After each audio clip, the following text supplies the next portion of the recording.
Support for this podcast comes from the Central Valley Journalism Collaborative, connecting communities with the resources, infrastructure, and networks to ensure a vibrant local free press. From KVPR in Fresno, this is Central Valley Daily. Happy Friday, it's December 26th. I'm Elizabeth Arkalian. It's years overdue and way over budget, but can anything stop it? So I would wish that the president and the White House looks at it and say, this is an opportunity for us to deliver a true high-speed rail system in the U.S. for the first time. How California's high-speed rail fits in the larger context of our nation's infrastructure. We revisit our conversation with the man put in charge of bringing the project across the finish line. That's coming up in just a moment. 2025. It's been a relatively quiet year, right? Well, not exactly, especially here in public radio. Thankfully, it's December, and KVPR is still here, still serving the Valley with news and information you can trust.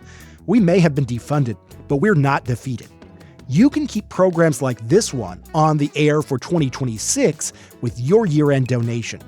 Give now at kvpr.org. Thanks, and happy holidays. And now to our feature story. As we head towards a new year, there's one statewide project that will be, ironically, slowly rolling along with us, the high-speed rail. Voters originally approved the project in 2008, and at the time the estimate was that it would cost $33 billion and that it would be complete by 2020. Now, the project is years overdue and nearly 4 times the original price. And there's been talk the route through the valley could change slightly to expedite the project. This past August, the Rail Authority announced various scenarios, one of which would exclude the city of Merced from the route, prompting outrage from city leaders. Instead, one proposed route would connect the city of Gilroy to Madera, enabling easier access to the Bay Area. Merced's deputy city manager told our news partner, the Merced Focus, he felt blindsided and that Merced had received no heads up whatsoever about the potential for this monumental change. Missing out on the rail could drastically affect the town's economy, and it's still unclear at this point exactly what the route will be in the Merced area. Any changes, though, would need approval from the state legislature. Just weeks before that August announcement, the CEO of the High-Speed Rail Authority, Ian Choudri, was in the San Joaquin Valley, and he came by the KVPR studios to discuss the rail and his role. Choudri left a long career in the private sector to lead this project. This was also about the time that the Trump administration announced it would be slashing funding for the rail because of its lack of progress. So today we're going to revisit that conversation with Ian Choudri, and I start by asking him why he would leave the private sector to inherit a controversial public project. Where I was primarily, most of my career was as a general contractor, building infrastructure, power, roadways, highways, and airports, and then I decided to come here. And the main reason really was I was looking at this program since 2013, 2014, and came to visit the authority back then, many years ago, and was consulting and advising how we can move this program forward in a different way, not realizing that the issues and challenges that came to the program to bring it to where it is, or where it was when I came, those were not about how we can build bridges or tunnels or embankments or civil infrastructure, which we have been doing in this country for 300 years. Came to realize the challenges were outside of that. And that was very interesting and was not very unusual based on what I've seen in other countries, and I've worked in many countries. And the biggest thing was, it's a high-speed rail program. We have not done one in the U.S. We always keep talking about Taiwan and China and Europe.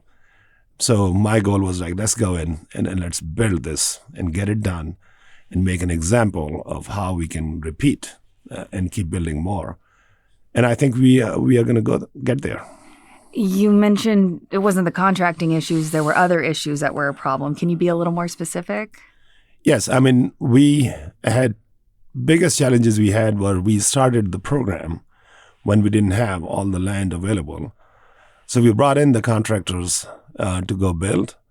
At the same time, we were trying to acquire all the land that we needed, and we did not realize that how difficult that would be.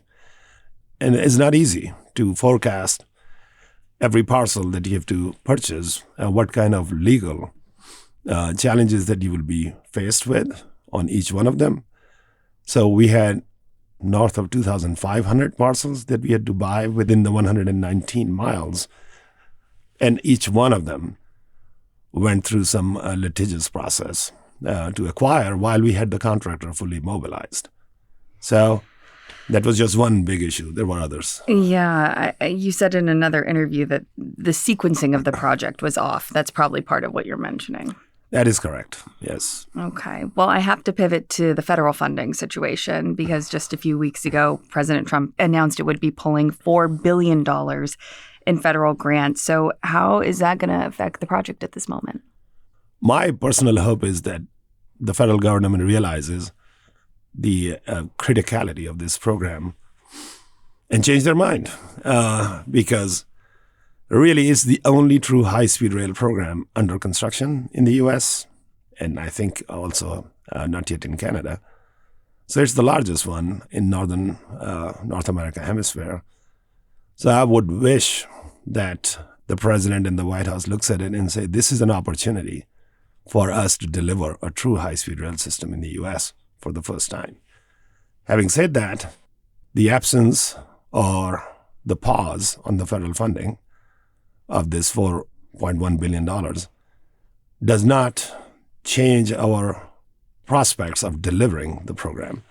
What we will now look at, the absence or the pause on this funding, what are the other things that we can continue doing? And what we have done now is replanned the activities to just continue delivering and continue building and deliver on the promise that we made.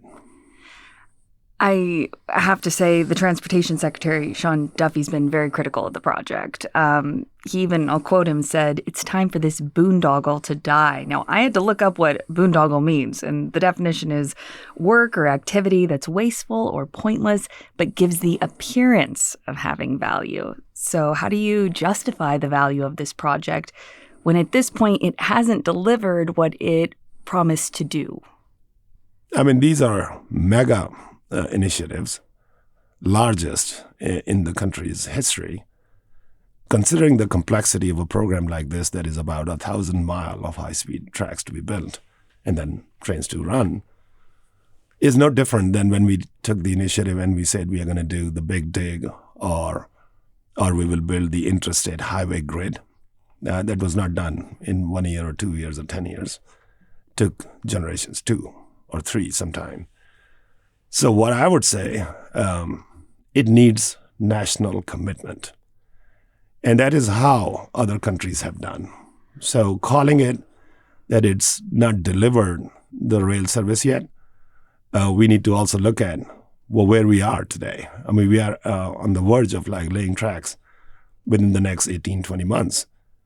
So we are getting there, but in order to get there, you have to deal with all the issues that I was just talking about.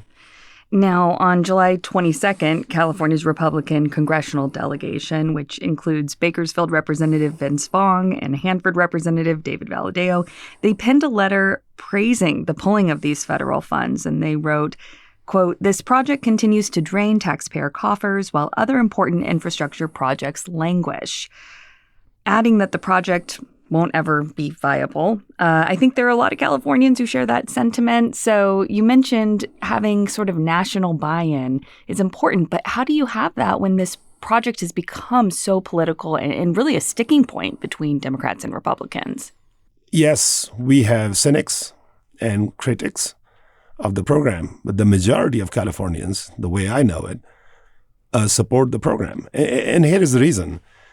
Connecting communities through a high-speed rail system does more than just moving people on a train.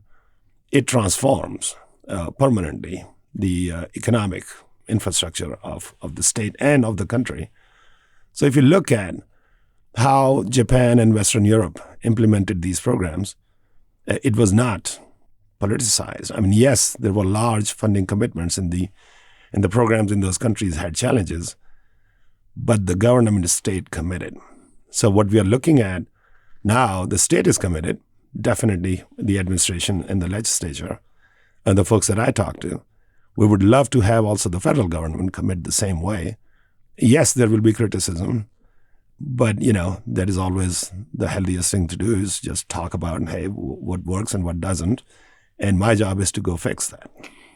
To your point about the state supporting the project, Governor Newsom was very critical of the funding being pulled by the federal government. He called it a, quote, heartless attack on the Central Valley. Obviously, this project is important economically to this region. But I have to ask, I'm sure there's folks here who are wondering, why would I want to go from Merced to Bakersfield so quickly when I have a car? Well, if you go back to original funding that is currently being discussed, there was a portion of funding that came through federal dollars that was under President Obama's administration. And it was focused on building in Central Valley. And the reason was traffic congestion and air quality. Those were the initiatives because Central Valley was suffering from that. And also changing the quality of life of people. So I drive on SR 99 and Highway 5. Any time of the day I've taken that road at 4 a.m. and other times. You can just see how congested it is due to the economic activity that is happening in the Central Valley through the farmlands. And so now imagine a day when traffic is reduced, greenhouse gas emissions are reduced significantly in Central Valley. And then think about Central Valley getting connected to Silicon Valley in a very short time, which will be in our plan. Then you can see how does it impact folks who are living here and the quality of their life and the economic benefits that they're going to get. That was my conversation with Ian Choudri, CEO of the High Speed Rail Authority. Choudri told us that the section of the high-speed rail in the valley should be completed by 2032. The first tracks should start to go in next year, and the entire project has a completion date of 2039. And that is today's show. Today's episode was produced by Jonathan Linden and Crescencio Rodriguez Delgado with support from the Central Valley Journalism Collaborative. I'm Elizabeth Arkalian. You can find the latest local news anytime at kvpr.org.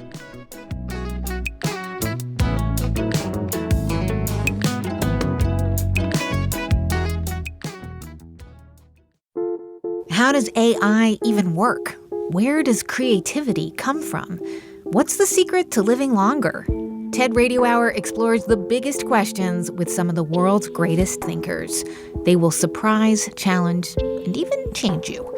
Listen to NPR's TED Radio Hour wherever you get your podcasts.